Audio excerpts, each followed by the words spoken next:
The Augustinian order was the first order came in the Philippines in year 1565, then followed by the Franciscan order in year 1578, Jesuit order in year 1581, Dominican order in year 1587, the Recollects in year 1606, the Benedictine order in year 1895, the Redemptorists in year 1905, the Mill Hill Missionaries in year 1906, the Congregation of the Immaculate Heart of Mary in year 1907, the Society of the Divine Word and the Missionaries of the Sacred Heart in year 1908, the De La Salle Brothers in year 1911, Oblates of St. Joseph in year 1915, the Discalced Carmelites in year 1923, the Columban Missionaries in year 1929, the Society of St. Paul in year 1937, the Oblates of Mary Immaculate in year 1939, the Salesians of Don Bosco in year 1951,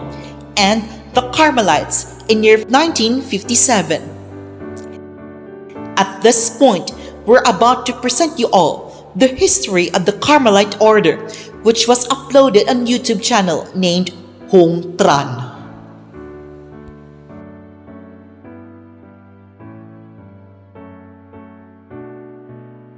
Los Carmeli,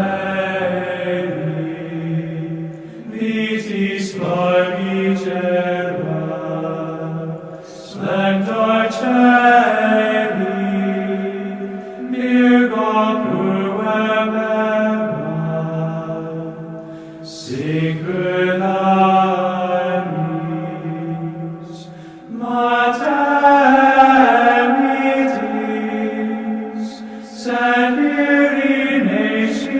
The name Mount Carmel evokes the last part of a complex of heights that constitute a mountainous range in the Holy Land, today known as Israel.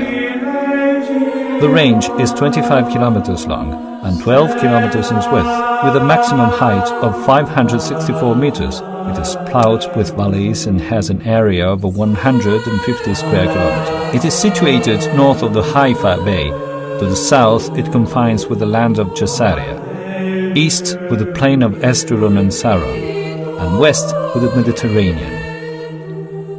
The rocks are limestone, and this has permitted the formation of numerous caves.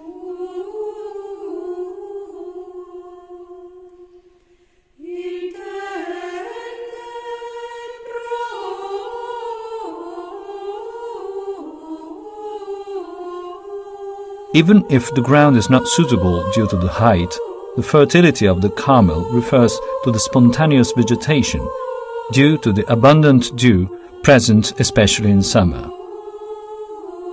Maybe this is the reason for the meaning of the word Carmel, garden. In references regarding the biblical world, Mount Carmel is always considered as a sign of grace, of blessing and of beauty because of its rich vegetation.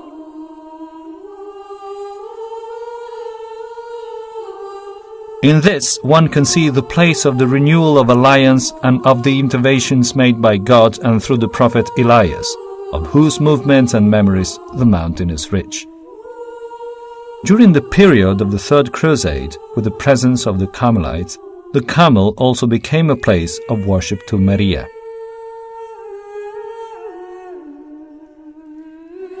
The rising of the Carmelite order is connected to a group of Christians that came from Europe, who established themselves on Mount Carmel towards the end of the 12th century. In the medieval, there was the Societas Christiana, that is, a society in which the world consisted in the body and the church the soul. During the 12th and 13th centuries, this Christian society was tormented by a deep transformation that collided with the feudal system of that time. In this period, amongst the ferment that favors the Christian life, there is the appeal for an effective solitude and a separation of the activities, above all temporal. The simplicity of life as chosen calls for the research of solitary places and determines a movement called Hermetism, which expressed itself in that period in its own way and with its own characteristics.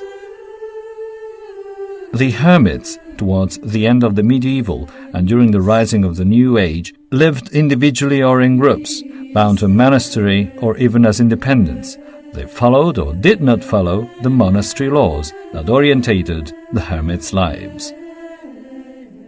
Another way to express the conversion in that period was the pilgrimage.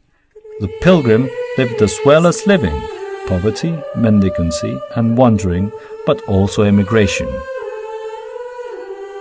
Hermits established themselves in various Palestinian localities during the Crusades in the Holy Land, and therefore there was a wide expansion of religious hermetism. During the Third Crusade, a new group of Latin hermits established themselves on Mount Carmel.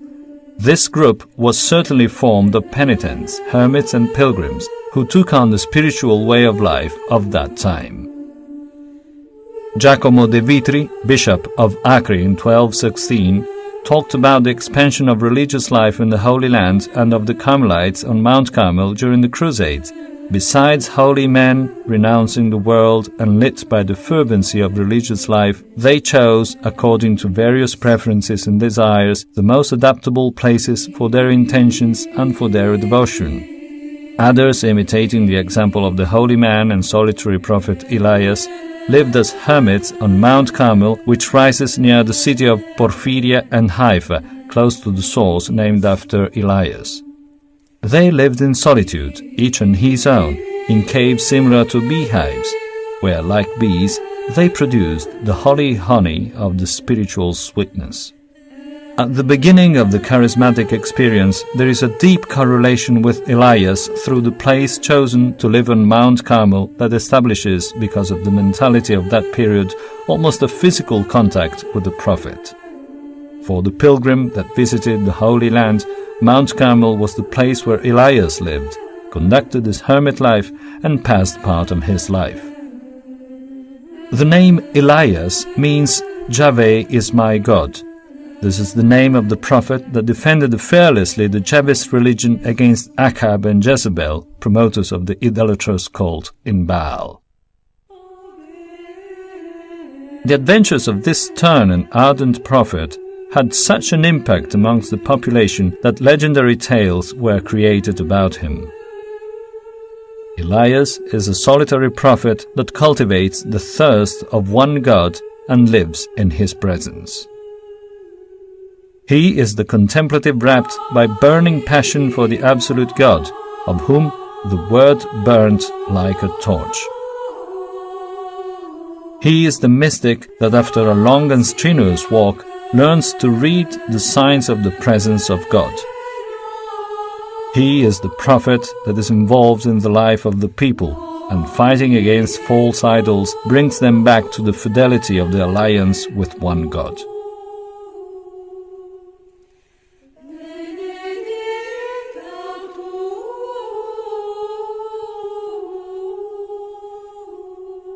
He is the prophet united with the poor and the distant, and defends those who suffer violence and injustice. From Elijah, the Carmelite learns to be a man of the desert, with an indivisible heart for God, dedicated to the service of God, a man that made a choice without compromises for the cause of God and for God, burning with passion. Like Elias, he believes in God, and he lets himself be conducted by the Spirit and by the word he has in his heart, to testify the divine presence in the world, accepting that he is really God in his life.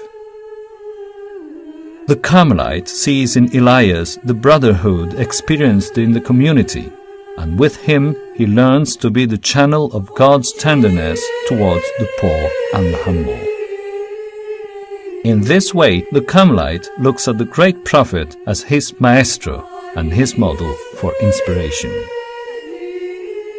Maria, the mother of Jesus, the mother of the Lord of the land, and therefore the Lady of the land, that takes care of her son's servants in need.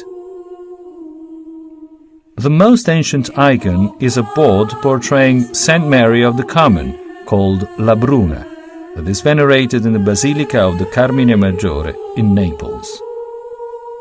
A pious tradition tells us that the Carmelites brought it with them, leaving Mount Carmel during a phase of transmigration to Europe.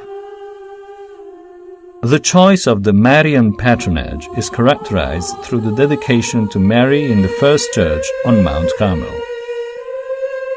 The title of the Marian order was already diffused towards the middle of the 13th century. In the Virgin Mary, Mother of God and of the Church, the Carmelites find a perfect image of everything they desire and hope to be. This is why Mary has always been considered the patron of the order, of which she is also called Mother and Dignity, and that the Carmelites have always seen as the purest Virgin. Looking at her and living a spiritual life closely with her, we learn to stay in front of God and together as brothers of God. In fact, Mary lives amongst us, as a mother and as a sister, attentive to our needs, and together with us she waits, hopes, suffers, and rejoices.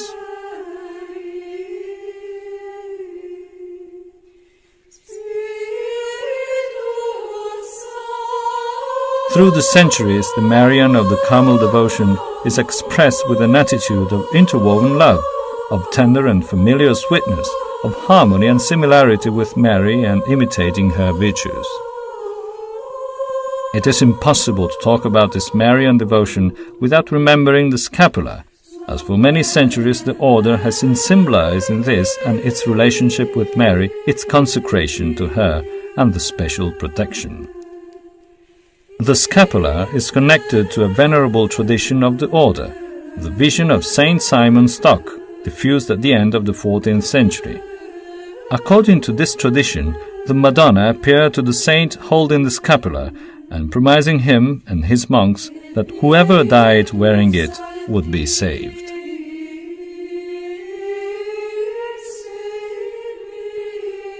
This historical truth of this version has been discussed and is still discussed. At present, the most widespread amongst the studious affirms that it is none proven that this vision is false, but the proof given for its authenticity is not satisfactory. Another promise connected to the scapula and approved by the Church is the so-called Sabbatino privilege, with the liberation of the devoted to Maria as soon as possible from the purifying flames of purgatory.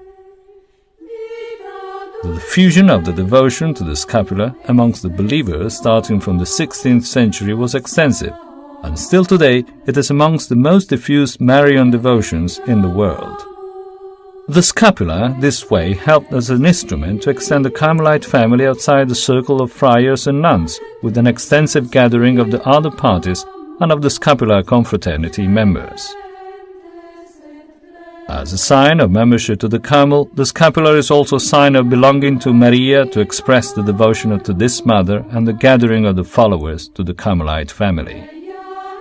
It expresses the conviction of the member to live consecrated to Mary and under her protection. It reminds whoever uses it the commitment to live their own Marian dimension that is characterized in a life of similarity with Mary in prayer, humility, and imitation of her virtues, inviting the intimate union with God and to the generous duty of fellow man and of the Church.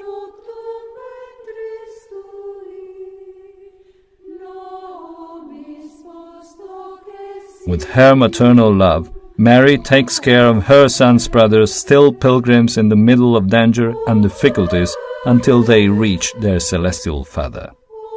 The scapula, so intense, defines for us the maternal spirituality of Mary, who protects life, saves during death, and intervenes after death.